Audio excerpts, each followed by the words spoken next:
सभी लोगों को 2014 का वो वक्त याद होगा जब पीएम नरेंद्र मोदी पहली बार प्रधानमंत्री बने थे। उस वक्त एक शब्द बहुत चर्चा में था, वो था असहिष्णुता। ये कहा जाता था कि दूसरे पक्ष को डर है।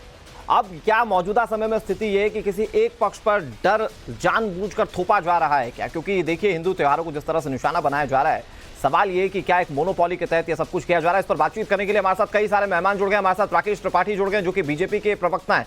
हमारे साथ स्वामी चक्रपाणी जुड़ गए जो कि अध्यक्ष हिंदू महासभा के। हमारे साथ विक्रम यादव अब से कुछ ही देर में जुड़ेंगे, शिवसेना के नेता हैं। उद्धव गुट के सईद जवाद हमारे साथ जुड़ गए जो कि राजनीतिक विश्लेषक हैं। बादल देवनाथ हमारे साथ जुड़ गए जो कि राजनीतिक विश्लेषक हैं। ऋतु जायसवाल हमारे साथ जुड़ गई जो कि आरजेडी के प्रवक्ता हैं। और अंजू मावरा हमारे साथ जुड़ेंगी जो कि जेडीयू के प्रवक्ता। आप सभी मेहमानों का बहुत बहुत स्वागत है। मैं आप लोगों के पास आऊं, चर्चा की शुरुआत करें, लेकिन उससे पहले ये सुना देते हैं कि बिहार की जनता के पास जब टाइम्स नाउ नवभारत की टीम पहुंची और उनसे पूछा गया कि दंगाइयों पर कार्रवाई कैसी होनी चाहिए, तो उन्होंने क्या कहा, आप सुनिए। यहाँ भी बुलडोजर चला जाए जी। क्या लगता है कैसे इन दंगाइयों से निपटा जाए? यहाँ पर भी योगी की तरह बुलडोजर चलाया जाए जो दंगाइया है। जो गलत काम करेगा। हाँ, जो गलत काम करेगा उसको घर पे एकदम बुलडोजर चला देना है। आपको लगता है ऐसा सरकार करेगी आपकी? ये तो सरकार से नहीं लग रहा है उम्मीद कि वो करेगी। उत्तर प्रदेश रहता तो अब सबका घर गिर गया रहता है। इन दंगाइयों से निपटने के लिए क्या लगता है कि जिस तरीके से योगी आदित्यनाथ जी सख्त एक्शन लेते हैं, उसी तरह यहाँ भी यहाँ पर भी एक्शन लेना चाहिए। जो दंगा कर रहा है उसको घर पर बुलडोजर, एक बार बुलडोजर चल जाएगा फिर वैसे कर भी नहीं करेगा दंगा। सब बुलडोजर चलेगा तो दहशत हो जाएगी। हाँ, दहशत हो जाएगा ना, तो कर भी नहीं करेगा। ऐसे होता है, सोचता है कि 1 महीना 2 महीना में जेल में से आ जाएगा। योगी जी जो कर रहे हैं, जो आर्थिक स्थिति तोड़ दे रहे हैं, जो दंगा कर रहा है, उसका भुगतान सभी को भोगना पड़ रहा है। और उसका अगर बुलडोजर चला देंगे तो आर्थिक स्थिति कमजोर हो जाएगा, तो वो फिर दंगा नहीं करेगा। योगी जैसा सरकार बिहार में भी चाहिए, बिल्कुल चाहिए। ये उन इलाकों के लोग हैं जिनके इलाकों में दंगा हुआ है, उनकी मांग क्या है वो हमने आपको सुना दिया। अंजू महाराज जी, मैं डिबेट की शुरुआत आप ही से कर लेता हूं। आपने सुना, यह आपकी प्रदेश की जनता है जो मांग करती है कि उत्तर प्रदेश में जो कार्रवाई हुई वो बिहार में होनी चाहिए। क्या लगता है आपको, ये मांग उनकी जाया तो नहीं है? वो ये नहीं कह रहे हैं कि किसी मुस्लिम पर कीजिए कार्रवाई या हिंदू पर कीजिए। वो कह रहे हैं जिसने भी गलत किया उस पर कार्रवाई इतनी कड़ी हो कि आगे कोई दंगा करने की सोच भी ना सके।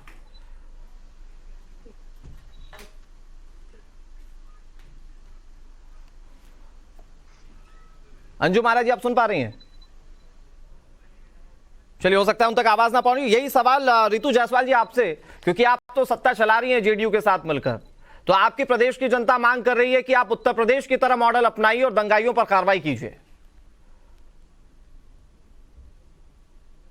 देखिए, जो लोग भी इस पे इन्वॉल्व है या जिनकी भी गिरफ्तारी हुई है, आपको पता होगा कि मतलब 100 से मोर देन मामले में हो चुकी है जी। तो बिल्कुल भी जो लोग भी इसमें हैं और जो दंगा फैला रहे हैं या जिनका भी हाथ है, तो वैसे लोगों पे कार्रवाई तो हो ही रही है। तो दिक्कत कहाँ है इसमें?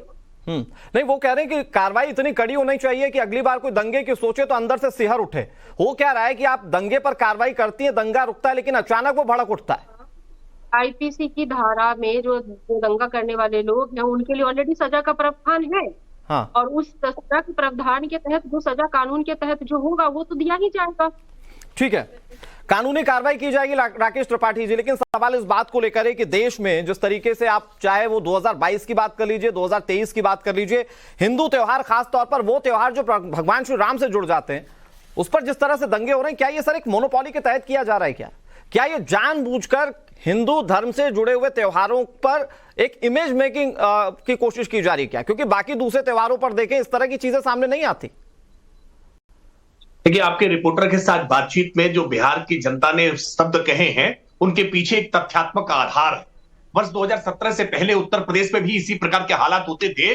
जब रामनवमी के अवसर पर, जब कांवड़ यात्रा के अवसर पर, जब दुर्गा प्रतिमा के विसर्जन पर, जब 14 कोसी परिक्रमा पर इसी प्रकार के दंगे की पृष्ठभूमि लिखी जाती थी और दंगे होते थे। उत्तर प्रदेश का कोई जनपद ऐसा नहीं था जहां दंगे नहीं होते। लेकिन योगी आदित्यनाथ की सरकार बनने के बाद इन दंगाइयों पर जब कानून का डंडा पूरी कठोरता के साथ चला है, जब इनके घर पर बाबा का बुलडोजर चला है और जिन्होंने संपत्तियों का नुकसान करने का काम किया, आगजनी करने का काम किया, उसकी भरपाई, उसकी वसूली इनके घर, दुकान, मकान बेच करके करना प्रारंभ किया, तब से उत्तर प्रदेश में दंगे पूरी तरह से लेकिन वो कह रहे हैं कि आईपीसी की धारा के तहत जो कार्रवाई होगी वो होगी। सर, सवाल बहुत मूलभूत सा है कि क्या देश में हिंदू पर्वों को लेकर जानबूझकर निशाना बनाया जा रहा है क्या, खासतौर पर वो पर्व जो भगवान श्री राम से जुड़ जाते हैं? देखिए, मजहबी तुष्टीकरण की राजनीति इस बात के लिए कुछ दलों को प्रोत्साहित करती है कि हिंदू देवी देवताओं के प्रति आप अपमानजनक टिप्पणियां करो, हिंदू धर्म ग्रंथों को लेकर के अपमानजनक टिप्पणियां करो, हिंदुओं के तमाम व्रत त्योहारों को किसी प्रकार से बाधा उत्पन्न करने का काम करो। संवेदनशील स्थान घोषित कर लिए जाते हैं। क्या संवेदनशील स्थानों पर भारत का संविधान प्रिवेल नहीं करता? क्या वहां लॉ एंड ऑर्डर की सिचुएशन नहीं बन सकती है?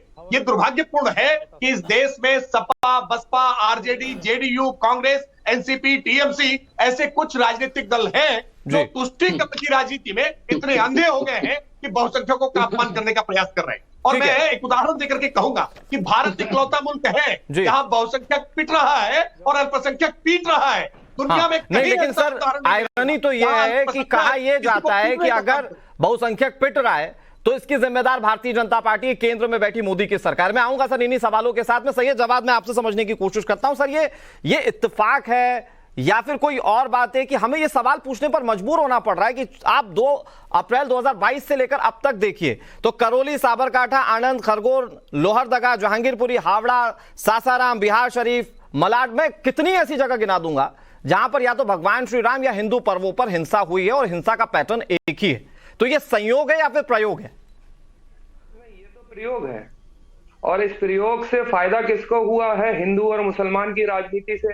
किसने अपनी सरकारें बनाई हैं मस्जिद और मंदिर के नाम से, और बहुत से लोगों को सुपारी भी दे रखी है कि बिहार को, बंगाल को जो है वो बदनाम भी करा जाए, और तमाम मीडिया के माध्यम से। वो अलग बात है। लेकिन मेरे बड़े भाई, एक मुझे चीज बताइए, बंगाल की चीफ मिनिस्टर को आप हिंदू मानते हैं या नहीं मानते?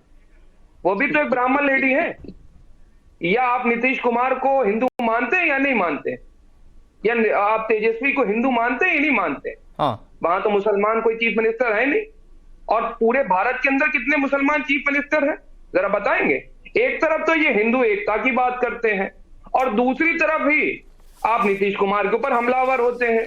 ममता बनर्जी जो एक ब्राह्मण लेडी है, सैयद जवाद, चंडी पाठ करती है, आप जिसके प्रोटेक्शन में उतरे हुए हैं सैयद जवाद, वो भी तो दूसरों पक्ष पर ही आरोप लगाते हैं ना। ममता बनर्जी बीजेपी पर आरोप लगा रही है, नीतीश कुमार बीजेपी पर आरोप लगा रहे हैं। अरे वो हिंदू है या नहीं है? अरे हिंदू तो सब है सर। पार्टी देंगे? अरे है ना, तो मतलब हिंदू को मरवा देगा। नहीं सैयद जवाद, आप तो पॉलिटिकल एनालिस्ट के तौर पर बैठे हुए हैं, आप पॉलिटिकल बात क्यों कर रहे हैं? आप तो मुझे ये समझाइए कि ये जो हिंसा हो रहे हैं ये प्रायोजित है कि नहीं है? क्या इसके पीछे एक मोनोपोली है या नहीं है? बस ये बताइए। मैं आपको उसका पस मंजर भी बता दे रहा हूँ क्या है। देखिए क्या है, बहुत से राज्यों के अंदर चुनाव है और 2024 का भी चुनाव है। अच्छा। और भारतीय जनता पार्टी को ये लग रहा है, जैसे कर्नाटक का सर्वे आया, वहां पे सुपड़ा साफ होने वाला है। मध्य प्रदेश में भी सुपड़ा साफ होने वाला है, छत्तीसगढ़ में भी सुपड़ा साफ होने वाला है, बिहार में सरकार गिर गई, महाराष्ट्र में हालात अच्छे नहीं, बंगाल में इनकी दोबारा उस तरीके से सीटें नहीं आ रही। अभी जो है आप देखेंगे हिमाचल ये हार करके बैठे हैं। तो अरे तो सर यहाँ पर चुनाव हारने का फॉर्मूला क्या दंगा करवाना है क्या? मतलब चुनाव जीतने का फॉर्मूला क्या दंगा करवाना है क्या? अरे ये तो आपके सामने ही है। 2002 से हम तो निरंतर देख रहे हैं। बादल देवनाथ जी, लेकिन मुझे ये बताइए कि ये जो आरोप लगाए जाते हैं, जब लॉ एंड ऑर्डर को लेकर सवाल पूछा जाता है तो कहा जाता है कि बाहरी लोग जो थे वो गुंडे बनकर आ गए। मुझे आप एक सवाल का जवाब दीजिए कि अगर बाहरी लोग गुंडे बनकर आ ही जा रहे हैं तो फिर मौजूदा सरकार क्या कर रही है? वो गुंडों को आने दे रही है? बिल्कुल आपने सही कहा। ऐसे तो किसी की तो पहले पता नहीं था ये बाहर से आएगा क्या अंदर से हिंसा फैलाएगा, ये तो किसी को पता नहीं था। लेकिन मैं उससे पहले मैं आपको एक लाइन आपके चैनल के माध्यम से कहना चाहता हूँ। आपने जगन्नाथ मंदिर देखा है? जगन्नाथ मंदिर अर्थात पूरी मंदिर में हर साल शोभा यात्रा निकालते हैं। महाराष्ट्र में गणेश पूजा के बाद निरंजन यात्रा या परित्याग यात्रा निकालते हैं। गणेश पूजा के बाद हर साल बंगाल में काली पूजा, दुर्गा पूजा, लाखों लोग, करोड़ लोग जगन्नाथपुरी में, पुरी में, महाराष्ट्र में गणेश पूजा में, काली पूजा, दुर्गा पूजा में, निरंजन यात्रा में निकलते हैं। आपने कभी सुना है जो सनातन धर्म में जो लोग पालन करते हैं, ये पूजा बादल देवनाथ जी, बंगाल की मुख्यमंत्री तो वही मुख्यमंत्री है ना जो एहतियातन कह देती है कि आप जुलूस फला रास्ते से मत ले जाइए क्योंकि वो मुस्लिम इलाका है। बंगाल की मुख्यमंत्री तो यही करती है ना सर। सुनिए ना, वो पहले ही प्रोएक्टिव कदम उठा लेती है। आपको जलन क्यों हो रहा है? मुझे कोई जलन नहीं है, मैं तो जवाब मांग रहा हूँ, मैं तो जवाब मांग रहा हूँ सर। आप जवाब नहीं दे पाए इसलिए उसको जलन का नाम दे रहे हैं। नहीं, मैं आपको बोल रहा हूँ, कोई शोभा यात्रा जो होता है और दूसरा जो शोभा यात्रा है, हिंदू त्योहार एक ही तो बोल रहा है रामनवमी, दूसरा जो त्योहार होता है उसमें कोई शोभा यात्रा में पिस्तौल लेके, तलवार लेके, कोई हथियार लेके कोई निकलता है? नहीं निकलता है। अच्छा, मुझे एक चीज बताइए बादल देवनाथ साहब, अगर ऐसा ही है दूसरे जुलूसों में कुछ नहीं होता तो ताजिया निकलने को लेकर ममता बनर्जी एहतियातन कदम क्यों उठवाती है? जो हिंदू है, मुझे बताइए ना, ताजिया निकलने को लेकर ममता बनर्जी एहतियातन कदम क्यों उठवाती है? सर बोलने दीजिए ना सर, आपको क्यों जलन हो रहा है? सब मुझे बोलने दीजिए। और एक लाइन सुनिए, ये जो अमित शाह होम मिनिस्टर है, ये क्या बोल रहा है? दंगाई को उल्टा लटका के सीधा कर दूंगा। क्या बात है? जो दंगाई गुजरात में दंगा होने के बाद वही आदमी को 2 साल के लिए तारीफ कर दिया था, वही अमित शाह आज बोल रहा है बंगाल से, बिहार से रिपोर्ट दीजिए। लेकिन मामलों में तो मेरे ख्याल से कानूनी तौर पर आपको ज्यादा रिलाई करना पड़ेगा। देश का संविधान इतना सशक्त है कि दोषियों को कार्रवाई करे, दोषियों के खिलाफ सजा सुना दे। ठीक है बादल देवनाथ साहब, मैं आ रहा हूं, आप मुद्दे से भटक रहे हैं, आप दरअसल सरकार के ऊपर कुछ भी कहने से बच रहे हैं। मैं बहुत जल्दी से स्वामी चक्रपाणी जी, मुझे ये बताइए, जो मेरा सबसे सीधा सा सवाल है, मेरे पास पिछले साल से लेकर अब तक के ऐसे कई डेटास मौजूद है जब हिंदू पर्वों को निशाना बनाया गया, तो क्या ये मोनोपोली है या फिर जानबूझकर एक इमेज मेकओवर करने की कोशिश की जा रही कि देखिए साहब हिंदू पर्व पर होता क्या है देश में? देखिए जी, यही है कि हम तो भाई मानते हैं, लेकिन दूसरा हिंदुओं को, सनातनियों को चारा मानता है। यही इनकी भाईचारा। दूसरी बात आप देखिए कि बंगाल में या बिहार में या अन्य जगह जो हुआ है हिंदुओं पे, और सीधे ईंटे पत्थर, यानी त्योहार हिंदुओं के, हिंदू त्योहार नहीं मना सकते, रामनवमी को शोभा यात्रा नहीं निकाल सकते, ईंटे पत्थर चलाने वाले इस्लामिक जिहादी हैं, और ऊपर से कार्रवाई जो वहाँ की सरकार है, बंगाल की सरकार कार्रवाई भी जो है हिंदुओं के खिलाफ कर रही है। यानी कि हर पहलू पे जीत नहीं रही भारतीय जनता पार्टी। बैटिंग चाहे कितनी कर लीजिए, जीतेगी नहीं भारतीय जनता पार्टी। आ रहा हूं अंजुम जी, मैं आ रहा हूं आपके पास। ये बीच में क्यों बोल रहे हैं भाई, आप इनको चुप कराइए ना। अरे सैयद जवाद जी, 1 मिनट सुन तो लीजिए, स्वामी चक्रपाणी कुछ कह रहे हैं। टीवी जिहाद ना करो। सवाल ठीक है, अपनी बात पर आइए प्लीज। हिंदुओं का त्योहार, कट्टरपंथी मुस्लिमों का ईटा पत्थर, गोली बारूद, दंगे, और ऊपर से हिंदुओं पे ही कार्रवाई। आप जरा सोचो, और ये चाहते हैं कि बोले भी ना, हिंदू अपने अधिकार की बात ना करे, हिंदू एकजुट भी ना हो। तो ये हर स्थिति में मुझे तो केंद्र सरकार से भी थोड़ी आपत्ति है कि आखिर अभी तक ममता बनर्जी को हटा के वहाँ राष्ट्रपति शासन क्यों नहीं लागू किया? क्योंकि वहाँ पे राष्ट्रपति शासन लागू होना चाहिए। वहाँ पे बंगाल में हिंदू पूरी तरह सुरक्षित है, वहाँ पे एक हिंदुओं को छूट नहीं सर, लेकिन अहम बात यह है कि केंद्र सरकार ने जवाब मांगा है, जो केंद्र सरकार अपने स्तर पर कदम उठा सकती है वो कदम उठाए जा रहे हैं। मैं आ रहा हूँ सैयद जवाद जी, अभी मेरे साथ कई और मेहमान जिन्होंने अभी कुछ नहीं कहा, मैं उनके पास चला जाता हूँ। मैं बहुत जल्दी से अंजुम जी आपके पास आता हूं, क्योंकि मुख्यमंत्री नीतीश कुमार आए, बहुप्रतीक्षित अपना बयान दिया, लेकिन बयान देकर कहते हैं कि 2 लोग जिम्मेदार हैं। साहब ये 2 लोग कौन है? और ये 2 लोग जिम्मेदार हैं तो फिर मुख्यमंत्री नीतीश कुमार प्रदेश में बैठकर क्या कर रहे हैं?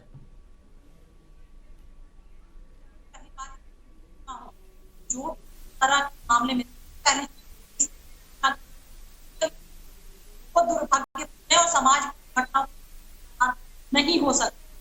दूसरी बात, जो भी लोग हमसे, मैं अंजुम जी मैं आ रहा हूं आपके पास। आपकी ऑडियो में थोड़ी सी दिक्कत है, आप बहुत अहम पहलू है आपका, आप जो बात कह रही है। मैं आ रहा हूं आपके पास, आपके ऑडियो में दिक्कत है मैम, आप नाराज मत होइए, आपकी आवाज ही नहीं सुन पा रही है देश की जनता, आपकी आवाज नहीं सुन पा रही, कुछ टेक्निकल ग्लिच है। मैं आ रहा हूं आपके पास, आप नाराज मत होइए, आप ही को सुनने के लिए बैठे हुए हैं। हमारे साथ शिवसेना जो कि उद्धव ठाकरे गुट के नेता हैं वो जुड़े हुए हैं, विक्रम जी आवाज पहुंच रही ना आप तक? सर, जो संभाजी नगर में हो रहा है, या फिर जो मलाड में हुआ, या फिर जो अभी नंदुरबार में जो हालिया अभी तस्वीरें सामने आई है, ये तस्वीरें तो सर सोचने पर मजबूर कर देती कि क्या हो रहा है। और चाहे वो फिर वो किसी भी गुट का हो, क्योंकि आपने भी हिंदुत्व के नाम पर सियासत की है, यही आरोप बीजेपी पर भी लगता है, तो आप लोग इन तस्वीरों को किस तरह से देख रहे हैं? देखिए जी, पहले जब महाविकास अघाड़ी की सरकार थी और तब कुछ भी होता था तो ये लोग कैसे शोर मचाते थे। अब तो इनकी डबल इंजन की सरकार है, अब कैसे ये सब हो रहा है? ये तो आपको भाजपा से पूछना चाहिए।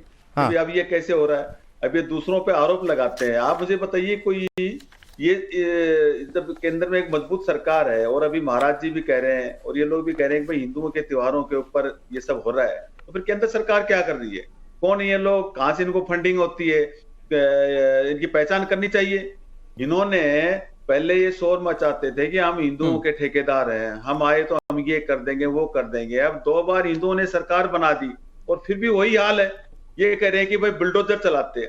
अरे भाई बुलडोजर तो ये जो अवैध जो जिन्होंने कंस्ट्रक्शन कर रखी उसके ऊपर चला रहे हैं ये। ये कोई कानून, ये कोई मतलब इसकी आड़ में, बुलडोजर की आड़ में देखिए महाराष्ट्र में, मुंबई में एक फिल्म वाली ने अवैध कंस्ट्रक्शन कर रखी थी, उसके ऊपर जब बुलडोजर चला तो ये कैसे मतलब उछल रहे थे, और जब यहाँ बुलडोजर चलता रहा तो तालियां बजाते हैं।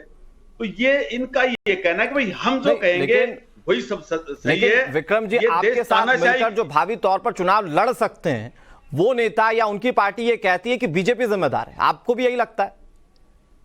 नहीं, बिल्कुल बिल्कुल बिल्कुल। देखिए फायदा किसको हो रहा है, आप मुझे बताइए इसमें किसको फायदा हो रहा है?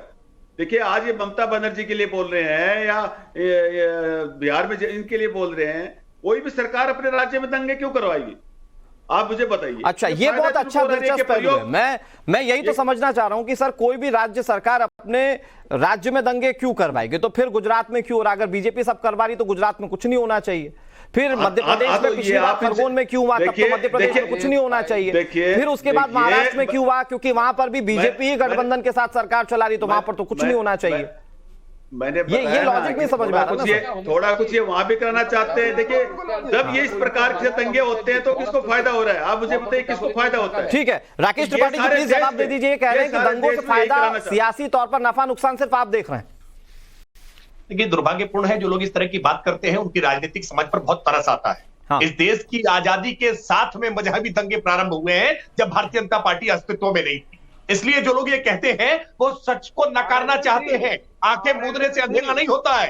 ये सच्चाई है कि इस देश की आजादी के साथ में ही हिंदू त्योहारों पर लगातार दंगा भड़काने की एक सोची समझी साजिश रणनीति के तहत की जाती रही। और उससे ज्यादा दुर्भाग्यपूर्ण यह है कि इस देश में बहुसंख्यकों के हितों की बात करने वाला दूसरा कोई राजनीतिक दल खड़ा नहीं हुआ। यानी पीड़ितों के साथ कोई नहीं खड़ा है। जो पीड़ित करने वाले हैं, उत्पीड़क है, उनके पक्ष में लामबंदी करने का काम कर रहे हैं। और दुख हो रहा है ये उद्धव कोट के लोग जिनके एक समय में बाला साहब बादल जी आ रहा हूं आपके पास, सैयद जी आ रहा हूं आपके पास, जिनको हिंदू शहर कहा जाता था, ये बाला साहब ठाकरे की विरासत का दावा करने वाले उद्धव कोट के लोग, जरा चुल्लू भर पानी लीजिए और उसमें डूब कर मर जाइए कि आज हिंदू हितों की बात करने में भी राजनीतिक तौर पर आप आज जवान लड़खड़ा दीजिए, आप दोषारोपण करने का काम करते हैं। शिवसेना को लेके गए वो क्या साफ हो गए, अच्छा जिम्मेदारी राज्य सरकार की ये जिम्मेदारी थी बिहार की सरकार यहाँ पर सुरक्षा व्यवस्था मुहैया कराए। लेकिन बृहस्पतिवार को शुरू हुआ दंगा जुम्मे की नमाज के बाद भी जारी रहा और आज तक जारी है। इससे स्पष्ट हो जाता है कि सरकार की पकड़ कानून व्यवस्था पर कमजोर है। सरकार दंगाइयों को, अराजक तत्वों को संरक्षण देने का काम कर रही है। और इसीलिए उदाहरण दे रहे हैं तो उत्तर प्रदेश में जब उपद्रवियों पर कठोरता से कार्रवाई, लेकिन वो कह रहे हैं कि अगर दंगा होगा तो चुनावी फायदा आपका है। मुझे एक लाइन में जवाब दे दीजिए सर। नहीं, चुनावी मैं तो कह रहा हूं कि भाई देश में जब भारत में भारतीय जनता पार्टी अस्तित्व में नहीं थी तब भी दंगे हो रहे थे। ये मलियाना के दंगे में जिसमें मुसलमान मारे गए थे, ये हासिलपुरा के दंगे जिसमें मुसलमान मारे गए थे, इसमें भाजपा का क्या फायदा था? ये 84 का सिख नरसंहार जो हुआ, सिख दंगे जो हुए, उसमें भाजपा का फायदा क्या था? ये जिनको इतिहास की जानकारी नहीं, जो तथ्यों की जानकारी नहीं रखते, सामाजिक ताने बाने की जानकारी नहीं रखते। ठीक है सर, मैं आपकी बात को आगे बढ़ाता हूं। बादल देवनाथ जी थोड़ा सा इंतजार कीजिए, मैं आ रहा हूं आपके पास। ऋतु जी मैं आपके पास आऊं। सैयद जवाद मुझे एक बात का जवाब दीजिए, ये पूरा टैक्टिक्स क्या है जिसमें आप ये कहते हैं कि मौजूदा पार्टी या फला पार्टी जो है वो दंगे से लाभान्वित हो जाएगी? इसके पीछे का टैक्टिक्स जरा समझाइए, क्योंकि अगर बात तो यूं है कि अगर राज्य सरकारों पर दंगे को लेकर उंगली उठेगी और केंद्र को फायदा है, तो फिर जिन राज्यों में बीजेपी की सरकार है वहां दंगे क्यों हो रहे हैं? और अगर सब जगह केंद्र को फायदा है तो फिर राज्य सरकारें क्या कर रही हैं इसके लिए? देखिए क्या है, अब आप मुझे थोड़ा सा वक्त दे दीजिएगा, ज्यादा नहीं, 1.5 मिनट के आसपास का। देखिए क्या है, केंद्र सरकार जो है, जो भारतीय जनता पार्टी है, वो मूलभूत जो मुद्दे हैं उस पर घिरी हुई। चीन के मुद्दे के ऊपर अभी देखिए सदन में चर्चा नहीं। विपक्ष जो है अडानी के मुद्दे पर घेरा हुआ है, उस पर कोई चर्चा नहीं। अडानी को बचाने के लिए, मुद्दा डाइवर्ट करने के लिए कुछ भी ले आओ। उसके बाद महंगाई बेरोजगारी पे कुछ भी नहीं है, लोगों को देने के लिए कुछ भी नहीं है। तो सिर्फ हिंदू और मुसलमान के नाम पे अब बचा क्या 2024 में? कर्नाटक के अंदर स्थिति आपको पता है, फिर मैंने बताई। पश्चिम बंगाल में स्थिति क्या है, मध्य प्रदेश में क्या है। लेकिन सैयद जवाद मुझे ये बताइए ना, सैयद जवाद जी, ठीक है मैं रोक रहा हूं आपको। सैयद जवाद जी मुझे एक चीज बताइए, मुझे बहुत छोटी सी चीज, आपकी बात कंप्लीट हो जाएगी। आप बीच में टोकेंगे मेरा फ्लो टूट जाएगा सर। 30 सेकंड दे दीजिए सर। यहाँ पे किसी के फ्लो के लिए नहीं बैठे, आप अपनी बात कह लीजिए। मैं एक सवाल के साथ पूछ रहा हूँ आपसे। सैयद जवाद एक मिनट प्लीज, ऐसे रिएक्शन मत दीजिए। आप यहाँ पर अपने पॉलिटिकल प्रीच के लिए नहीं बैठे हुए। एक मिनट, मैं सैयद जवाद एक बहुत छोटी सी चीज आपसे समझने की कोशिश कर रहा हूं कि अगर आप ये कह रहे हैं कि बीजेपी सब कुछ करवा रही है तो चुनावों में उसका फायदा कैसे? ये सिंपल सा गणित बताइए आप। बिल्कुल बता दे रहा हूं। देखिए पहले एक होता था, सेकुलर पार्टीज जो है वो मुस्लिम तुष्टीकरण के नाम से कहती थी। तो मुस्लिम वोट बैंक 2014 के बाद से आपको पता है वो इतना कारगर साबित नहीं हुआ, आपने देखा। तो अब जो बहुसंख्यक वोट है वो एक्चुअल वोट बैंक है, उसको मोबिलाइज करते रहना है। अच्छा, माइनॉरिटी का मतलब इसका मतलब ये है कि पहले की सरकारों में अगर दंगे हुए तो वो भी मोबिलाइज कर रहे थे, वो प्रायोजित थे। मतलब दंगा तो प्रायोजित होता ही है भाई। अच्छा, अपने आप नहीं होता, कोई हिंदू मुसलमान किसी तो मुझे लगता है कि फिर तो ये तो कांग्रेस के लिए भी, टीएमसी आपके लिए भी, बीजेपी के लिए भी, आरजेडी के लिए भी, सबके लिए बड़ी बात है। ठीक है अंजू महाराज जी, आपकी आवाज अगर, मेरी आवाज अगर आप तक पहुंच रही है और अगर आपकी आवाज ठीक हो गई है तो यहाँ पर सैयद जवाद कह रहे हैं कि जितने भी दंगे होते हैं प्रायोजित होते हैं और इस हिसाब से ये जो मौजूदा दंगे हो रहे हैं वो बीजेपी नहीं आप करवा रहे हैं। नहीं, बीजेपी करवा रही है। अरे तो सर राज्य में तो नीतीश कुमार की सरकार है ना सर, एक स्टैंड पर रहिए ना, आप क्या बात कर रहे हैं? अंजुम जी प्लीज। क्या बात कर रहे हैं? इस तरह के स्टेटमेंट मेड आउट किया जाता है जिसके द्वारा व्यक्त किया जाए। एक भी दंगे नीतीश कुमार जी के शासनकाल में नहीं हुए हैं। हिंसा निश्चित रूप से मैं इस बात को स्वीकार करूंगी कि प्रयास किया गया, हिंसा हुआ, लेकिन उसको नियंत्रण कर लिया गया।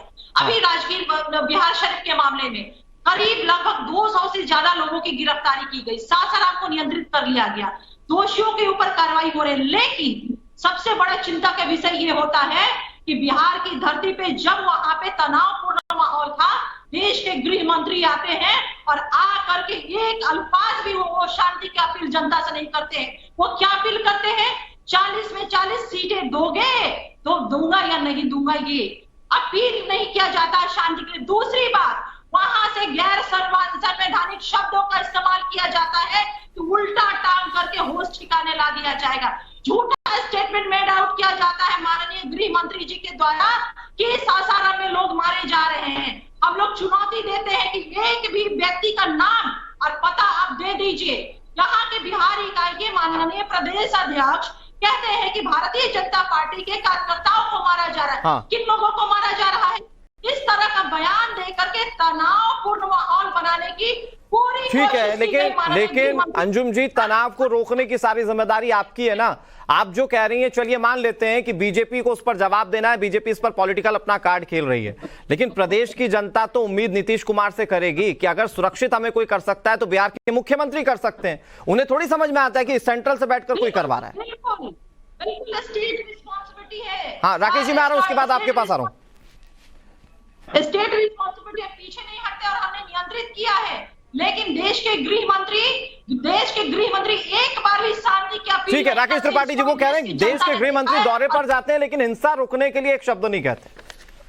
मुझे बड़ा आश्चर्य हो रहा है कि देश के गृह मंत्री क्या कोई एक बयान का अंश बता दें जिस अंश में उन्होंने हिंसा के लिए प्रोत्साहन करने का काम किया हो, कहीं किसी को दंगा भड़काने के लिए उकसाने का काम किया हो।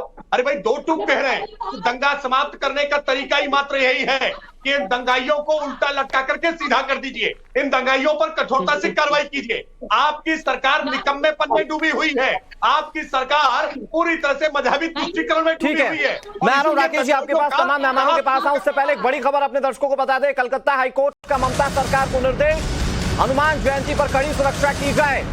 यह हाईकोर्ट की टिप्पणी है, जरूरत हो तो केंद्रीय सुरक्षा बलों की तैनाती हो, पैरामिलिट्री फोर्स की मदद ले सकता है राज्य। ये हाईकोर्ट की ओर से टिप्पणी की गई। तमाल साहब हमारे साथ जुड़ गए ज्यादा जानकारी के साथ, हमारे सहयोगी। तमाल, क्या कहा कोर्ट ने अपनी टिप्पणियों में? देखिए, सबसे महत्वपूर्ण चीज ये है, ममता बनर्जी जो मुख्यमंत्री है उन्होंने खुद ये आशंका जताई थी कि 6 तारीख यानी कल हनुमान जयंती के अवसर पे बीजेपी के द्वारा कुछ हिंसा की घटना घट सकती है।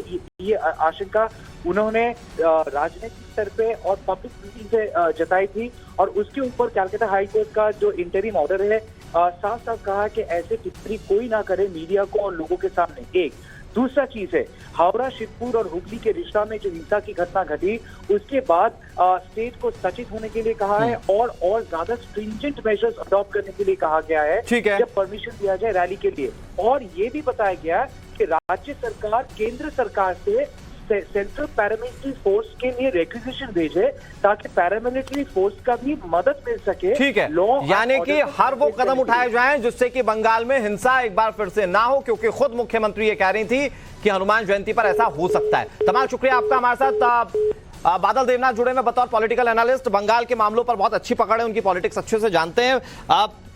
अब जो ममता बनर्जी आशंका जाहिर कर रही है बादल देवनाथ जी, अब तो कम से कम वो आशंका पूरी नहीं होगी ना? पूरे हैंड है उनके पास कि अगर वो चाहें तो जो दूसरी फोर्सेस हैं, केंद्रीय सुरक्षा बल है, उनका भी इस्तेमाल करें, लेकिन बंगाल में हिंसा रोकें। देखिए, मैं हाईकोर्ट का निर्देश के ऊपर कुछ नहीं बोलूंगा। हाँ, ये मेरा काम नहीं है, लेकिन मैं मौजूदा ममता सरकार पर तो बोलेंगे ना कि अब तो सक्षम है कम से कम दंगे रोकने में या हिंसा रोकने में। मैं एक सुझाव दे सकता हूं आपको जी। बंगाल छोटा मोटा इलाका नहीं है, 294 विधानसभा सीट और 42 लोकसभा सीट है, बहुत बड़ा इलाका है बंगाल। हाँ। दूसरा बात है, जहां कहां पर ये लोग हनुमान जयंती का शोभा यात्रा निकालेंगे तो ये तो हाईकोर्ट को पता है। अब हाईकोर्ट को पहले जानना चाहिए कहां से निकलेगा। पहले तुमने ऑर्डर कर दिया, मैं उसके खिलाफ एक शब्द नहीं बोल रहा, लेकिन तुमने जो ऑर्डर किया कड़ी सुरक्षा लीजिए, तब पूरा सेंट्रल फोर्स, पूरा मिलिट्री फोर्स यहाँ पर लगा दीजिएगा, लेकिन आपको थोड़ा मुझे लगता है आपको जानकारी कम है बादल सर। सुनिए, इसके लिए 24/7 LIU काम करती है।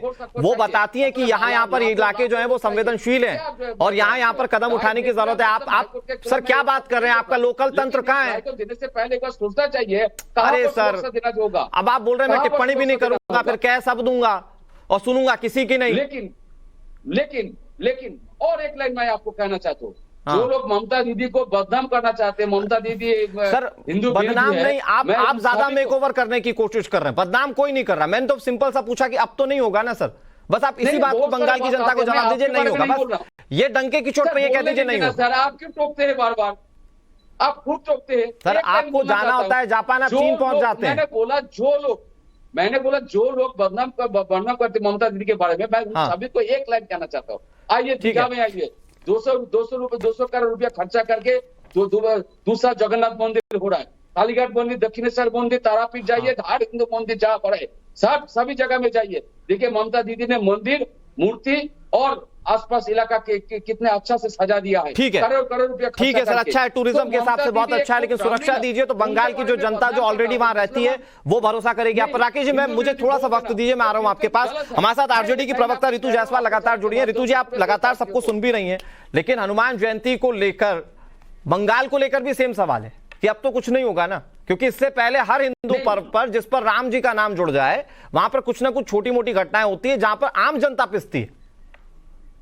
हाईकोर्ट को ये भी बोलना चाहिए था, जो लोग हनुमान जयंती शोभा यात्रा निकालेंगे। ठीक है बादल देवनाथ जी, सुनिए ऋतु जायसवाल क्या कह रही है, सुन लीजिए, आरजेडी की नेता है। ऋतु जी प्लीज आप अपनी बात कहिए। देखिए, 2014 और 2019 का चुनाव बीजेपी जिन वादों के साथ लड़ी, वो अब 2022 तक ये कर देंगे, वो कर देंगे, पक्के मकान हो जाएंगे, किसानों की आय दुगनी हो जाएगी, फलाना हो जाएगा, ढिमकाना हो जाएगा, तमाम तरह से वादे किए और सभी वादों में वो एक तरह से फेल है। अब लग रहा है उन्हें कि 2023 आ गया, अगले साल चुनाव है, तो उनके पास कोई विकास की बात, कोई ऐसी बात रह नहीं गई है करने के लिए। तो उनके लेकिन मैम एक छोटी सी चीज में एक आम व्यक्ति के तौर पर पूछता हूं कि अगर मेरे देखरेख में दंगे होंगे, यानी कि सरकार की देखरेख में दंगे होंगे, चाहे वो केंद्र में हो चाहे वो राज्य में हो, तो इससे तो सरकार की छवि खराब होगी, इससे वोट कहां मिलते हैं? सरकार की छवि खराब होगी, लेकिन आप ये समझिए कि इसका जो फायदा मिलेगा, सरकार की छवि खराब हो रही है, निश्चित तौर पे हो रही है, लेकिन इसका फायदा किसको मिल रहा है? वोट के रूप में।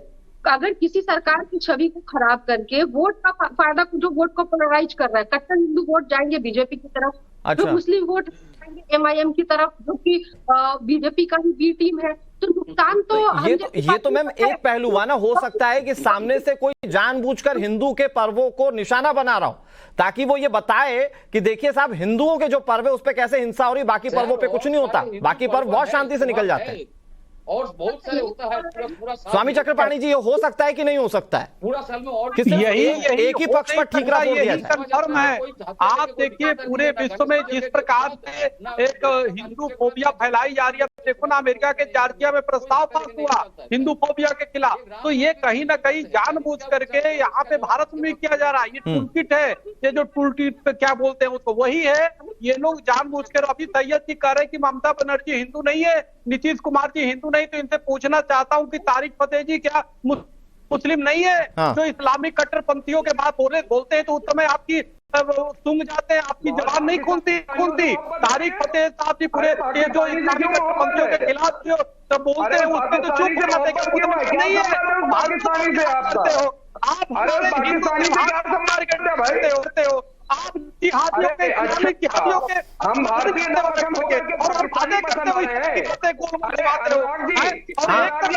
सैयद जी प्लीज, सैयद जी अपनी बात कह लीजिए। सैयद जवाद प्लीज, सैयद जवाद, लेकिन सर बहुत छोटा सा ऑफ द टॉपिक नहीं होना है।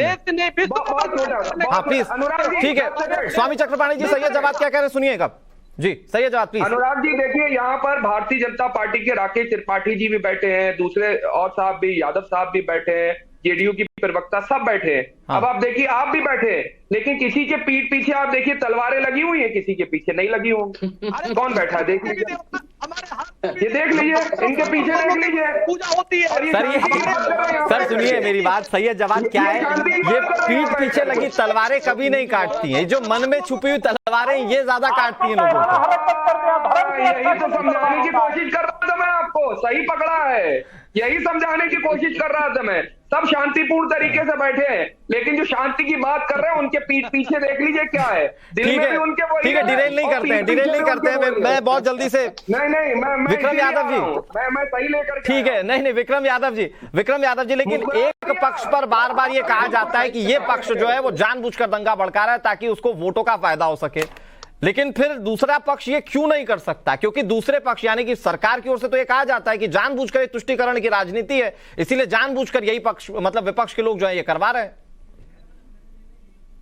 नहीं, देखिए आपने पूछा है कि भाई गुजरात में इनकी सरकार है तो वहां पे क्यों हुए, महाराष्ट्र में इनकी सरकार है तो वहां पे क्यों हुए? तो वहां पे इनकी सरकार है तो ये पकड़े, लाए ना सामने, पता चल जाएगा कौन है। वहां पे किसने रोका इनको, ये पकड़े जरा कौन दंगे करवा रहा है। देखिए इनके मंसूबे यही है कि जब तक इस तरीके के ये दंगे होते रहेंगे, इनकी दुकानदारी चलती रहेगी। जिस दिन ये बंद हो जाएंगे इनकी दुकानदारी बंद हो जाएगी। इनके पास आप ये बताइए कि देखिए ये इनके राज्य में कुछ भी होता है नहीं छेड़ते हैं, दूसरों के पीछे सारी एजेंसियां लगा देते हैं। इनके और लोगों के पास कुछ पैसे या कहीं कुछ कैश मिलता है ईडी लगाते हैं। कर्नाटक में इनके विधायक के पास 8 करोड़ रुपए मिले, क्या हुआ आज? कहीं उसका कोई जिक्र है? तो ये सारी एक तानाशाही चल रही है, देश तानाशाही की तरफ बढ़ रहा है। नड्डा ने एक बार कहा भी था कि सब राजनीतिक क्षेत्रीय पार्टियों को हम खत्म कर देंगे, सिर्फ हम ही रहेंगे, तो ये सबकी दुकानदारी बंद हो जाएगी। ठीक है, एक दिन ये गंभीर आरोप लगाए राकेश जी, आप इस पर भी जवाब दीजिए। और एक बहुत छोटी सी बात जो मैं भी पूछना चाहता हूं कि अगर गुजरात जैसे स्टेट जहां पर बीजेपी रूलिंग हो और वहां पर दंगे होंगे तो लॉ एंड ऑर्डर को लेकर सवाल तो वहां पर भी पूछे जाएंगे। राकेश जी सवाल पूछे जाएंगे आपके साथ। अनुराग जी, इस पैनल में 5 लोग सवाल पूछने वाले हैं और जवाब देने के लिए केवल 1, और जब जवाब देने का समय होता है तो बीच में कोई ना कोई इंटरवेन करके लगातार रोकने की पूरी कोशिश। 20 सेकंड में पास प्लीज जी। ये देखिए उद्धव गुट के शुरू हो गए, मैं एक चेहरा पहचान रहा हूँ। ये विक्रम यादव को देखिए बीच में बोलना शुरू, ये तरीका ठीक नहीं होता है, इसमें पता चल जाता है। लास्ट 10 सेकंड है सर, प्लीज जल्दी से अपनी बात कह लीजिए। लेकिन जवाब लेने का मामला नहीं है। महाराष्ट्र में या गुजरात में घंटों के भीतर पूरी हिंसा को कंट्रोल करने का। ठीक है सर, यही सवाल है कि आखिर इन राज्यों में अगर कंट्रोल होता है और अगर उत्तर प्रदेश की उम्मीद करती है बिहार की जनता, तो फिर आखिर वहां पर ऐसा क्यों नहीं हो पाता कि फौरी तौर पर इन दंगाइयों पर नकेल कसी जा सके और फिर इसके सियासी मायने क्यों निकाले जाते? क्योंकि दंगे से किसी का फायदा नहीं है, ये गलत हो सकता है, ये गलत एक अवधारणा हो सकती है कि दंगे अगर होंगे तो किसी को फला पार्टी को वोट मिल जाएगा, जनता सब देख रही है। सबका बहुत शुक्रिया।